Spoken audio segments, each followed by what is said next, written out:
Alors Lacan, il était du côté de la dureté ou de la douceur? Je retiendrai que la dureté était du côté de l'acte, mais que la douceur faisait que l'on continuait son analyse.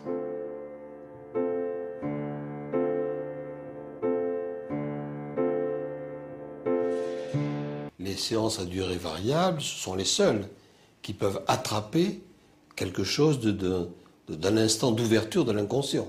Quand l'analysant dit quelque chose qui n'entend pas ce qu'il dit et que l'analyste coupe là, évidemment, là, ça a un effet beaucoup plus intéressant que s'il s'aperçoit dans la séance de ce qu'il a dit là et qu'il va ensuite prendre tout le temps qui reste dans l'hypothèse d'un effet de séance chronométrée pour s'empresser de recouvrir tout ce qu'il a dit ou lui donner un système explicatif qui lui-même fera que ce qui a surgi à son insu sera totalement recouvert.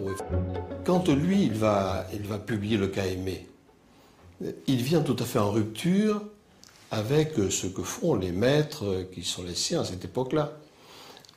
Les maîtres de l'époque, ce qu'ils veulent, c'est décrire une symptomatologie à laquelle ils vont attacher leur nom.